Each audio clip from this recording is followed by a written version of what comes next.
बोला बोला के हो भेजना दोनों जो बना के ढकाना के हो भेजना दोनों जो बना के ढकाना के हो भेजना के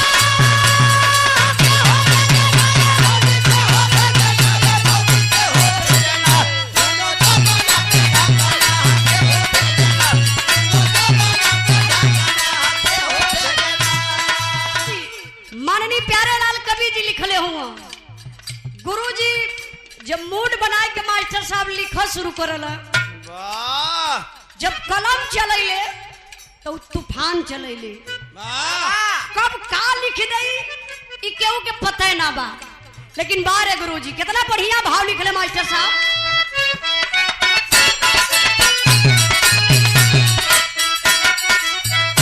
गुरुजी शिल्पी राज गौले ही ना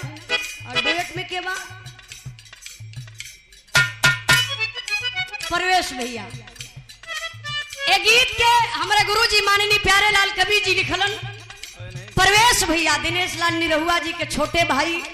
और शिल्पी राज की आवाज में आप लोग यूट्यूब पर सुनल गए कोनो लड़का नाच के दीवाना रहल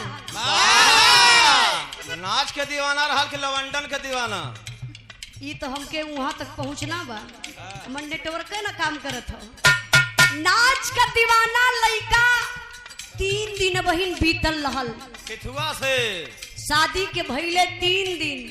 तबले लड़का उठ के सेज पर से कूद के बाहरे जाए लगल वाह दुल्हनिया जाए के कलैया पकड़लस खलस कोई रतिया का तो के कौन बीमारी पकड़ ले बा तब वो लड़का बतावत बा का बतौले बा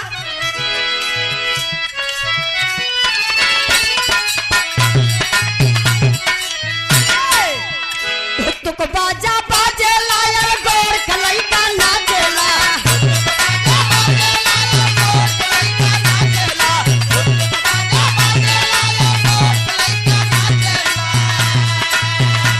बाजा बाजे लायल गोर कलैका नाचेला हम नाच देखे जाई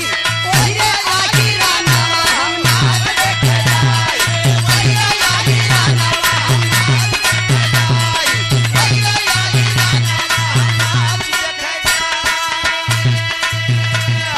के हो जाला हाजीपुरवा के हो जाला पटना हो जाला हाजीपुरवा के हो जाला पटना हो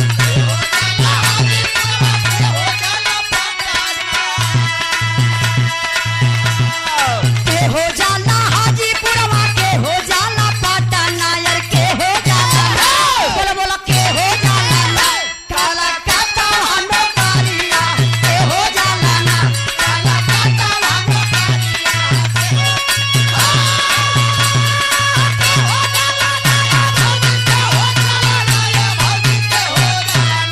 काला काता हनो कालिया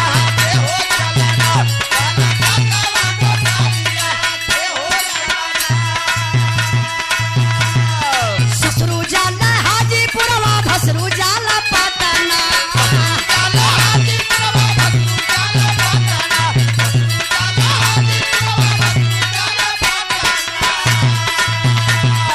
ससुरु जाला हाजीपुरवा भसरु जाला पटना बलमुआ जाला परियावा जाला काला काता वालो कालिया बलमुआ जाला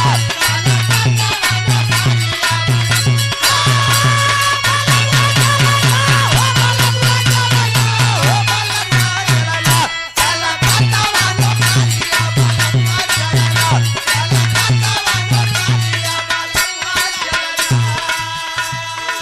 वाह बाहर बेचन गुरु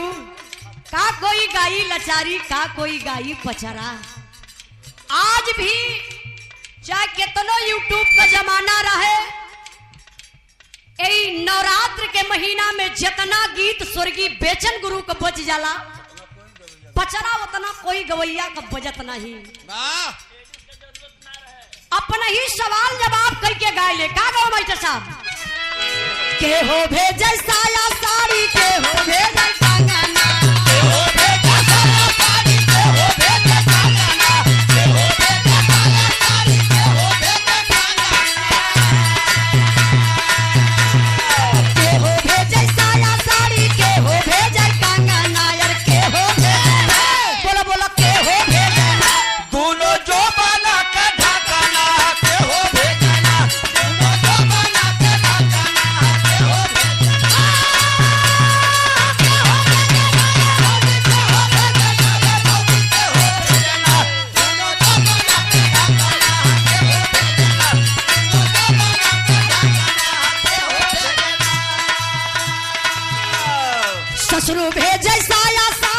ससुरु भेजल संग